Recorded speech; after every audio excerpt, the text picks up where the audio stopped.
ನಮ್ಮ ಜನರು ಸಹ ಇವತ್ತು ನಮ್ಮ ಜನ್ಮದಿನದ ಪ್ರಯುಕ್ತ ನಾವೆಲ್ಲಿ ಸಹ ಆಡಂಬರ ಮಾಡಬೇಡ್ರಿ, ಅದು ಪ್ರಯುಕ್ತವಾಗಿ ನೀವು ಬ್ಲಡ್ ಕೊಡ್ರಿ ಅಂತ.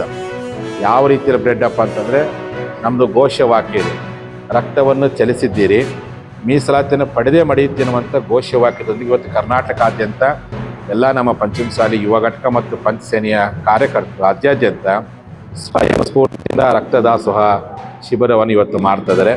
ಆಗ ಆ ಒಂದು ಕಾರ್ಯಕ್ಕೆ ಇವತ್ತು ಚಾಲನೆ ಆಗ್ತಿದೆ. ಇದಾದ ನಂತರ ಈ ಹೋರಾಟವನ್ನು ಈಗಾಗಲೇ ಮುಖ್ಯಮಂತ್ರಿಗಳ ಅಧಿವೇಶನದಲ್ಲಿ ನನಗೆ ಮಾತಾಡಿದ್ದು ಇನ್ಮೇಲೆ ಕೊಡೋಕ್ಕಾಗಲ್ಲ ಅಂತೇಳಿ ಅವತ್ತು ಉದ್ದಟತನ ಪ್ರದರ್ಶನ ಮಾಡಿದ್ದಾರೆ. ಆ ಕಾರಣಕ್ಕೋಸ್ಕರವಾಗಿ ನಾವು ಅವ್ರ ಹತ್ರ ಕೇಳೋದು ಅವಶ್ಯಕತೆ ಇಲ್ಲ. ಅಂದರೆ ಜನರ ಬಳಿಗೆ ಹೋಗ್ತೀನಿ, ಪ್ರತಿ ಗ್ರಾಮಕ್ಕೆ ಹೋಗ್ತೀನಿ, ಪ್ರತಿ ಗ್ರಾಮದಲ್ಲಿ ಸಂವಾದ, ಪ್ರತಿ ಗ್ರಾಮದಲ್ಲಿ ಸಂಧಾನ, ಪ್ರತಿ ಗ್ರಾಮದಲ್ಲಿ ಸಂಧಾನ ಸಂವಾದ ಸಂಘರ್ಷ ಮೂಲಕವಾಗಿ ಪ್ರತಿ ಗ್ರಾಮ ಸಭೆಗಳನ್ನು ಮಾಡ್ತೀನಿ. ಮುಂದಿನ ವಿಧಾನಸಭೆಗೆ ಪ್ರತಿ ಪಂಚಮಸಾಲಿಗಳು ವಾಸ ಮಾಡೋದು ಗ್ರಾಮ ಸಭೆಗಳು ಒಂದು ಉತ್ತರವನ್ನು ಕೊಡಬೇಕು. ಆ ವಿಧಾನಸಭೆಗೆ ಏನು ಹೇಳ್ಬೇಕು, ಏನು ನಿರ್ಧಾರ ತೆಗಿಬೇಕು ಅನ್ನೋದನ್ನ ಪ್ರತಿ ಗ್ರಾಮ ಸಭೆಗೆ ಹೋಗ್ತೀನಿ. ಇಡೀ ಕರ್ನಾಟಕದಲ್ಲಿರ್ತಕ್ಕಂಥ ಎಲ್ಲ ಪಂಚಮಸಾಲಿ ಗೌಡ ಲಿಂಗಾಯತರು, ಮಲೆಗೌಡ, ದೀಕ್ಷೆ ಲಿಂಗಾಯತ ವಾಸ ಮಾಡೋದು ಎಲ್ಲ ಹಳ್ಳಿಗೆ ಹೋಗ್ತೀನಿ.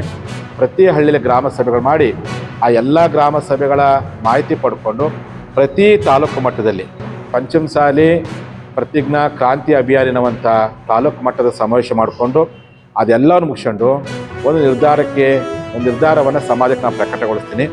ಆ ನಿಟ್ಟಿನಲ್ಲಿ ಸಮಾಜಕ್ಕೆ 2A ಮೀಸಲಾತಿ ಮತ್ತು ಲಿಂಗಾಯತರಿಗೆ OBC ಮೀಸಲಾತಿಗಾಗಿ ಡಿಸೆಂಬರ್ 11 ನಡೆದಂಥ ಐತಿಹಾಸಿಕವಾದಂಥ ಹೋರಾಟದಲ್ಲಿ ಏನು ನಮ್ಮ ಸಮುದಾಯದ ಅಮಾಯಕರ ಮೇಲೆ ದಬ್ಬಾಳಿಕೆ, ದೌರ್ಜನ್ಯ, ಪ್ರಾಣ ಹಾನಿಯಾಗುವಂತಹ ಮಾರಣಾಂತಿಕ ಹಲ್ಲೆಯನ್ನು ರಾಜ್ಯ ಸರ್ಕಾರದ ಕುಮ್ಮಕ್ಕಿನಿಂದ ಪೊಲೀಸ್ ಅಧಿಕಾರಿ ಮಾಡಿರ್ತಕ್ಕಂಥದ್ದನ್ನು ಖಂಡಿಸಿಬಿಟ್ಟು ಸರ್ಕಾರಕ್ಕೆ ಅಧಿವೇಶನದಲ್ಲಿ ನಮ್ಮ ಶಾಸಕರು ಮನವಿ ಮಾಡಿದರು.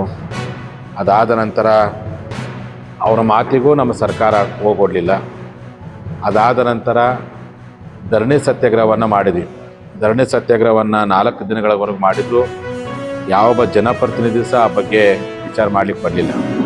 ಇದೆಲ್ಲವನ್ನು ಮನಗೊಂಡ್ಬಿಟ್ಟೆ ಇನ್ನು ಧರಣಿ ಸತ್ಯಾಗ್ರಹವನ್ನು ತಾತ್ಕಾಲಿಕವಾಗಿ ಮುಂದೂಡಿ ಆ ಧರಣಿ ಸತ್ಯಾಗ್ರಹಕ್ಕೆ ಅಲ್ಪ ವಿರಾಮವನ್ನು ನೀಡಿಬಿಟ್ಟು ಇನ್ನು ನಾವು ಜನರು ಏನು ಸಾವು ನೋವು ಮತ್ತು ನೊಂದ್ಕೊಂಡಿದ್ದಾರೆ ಅವರಿಗೆ ಒಂದು ಆತ್ಮಸ್ಥೈರ್ಯವನ್ನು ತುಂಬಬೇಕನ್ನೋ ಉದ್ದೇಶಕ್ಕೋಸ್ಕರವಾಗಿ ಇವತ್ತು ಕರ್ನಾಟಕ ರಾಜ್ಯಾದ್ಯಂತ ಇರ್ತಕ್ಕಂಥ ಎಲ್ಲೆಲ್ಲಿ ನಮ್ಮ ಸಮಾಜದವ್ರ ಮೇಲೆ ಸುಮಾರು 1000ಕ್ಕಿಂತ ಹೆಚ್ಚು ಜನರಿಗೆ ಲಾಠಿ ಏಟು, ಬೂಟಿನ ಏಟು ಬಂದಿದೆ.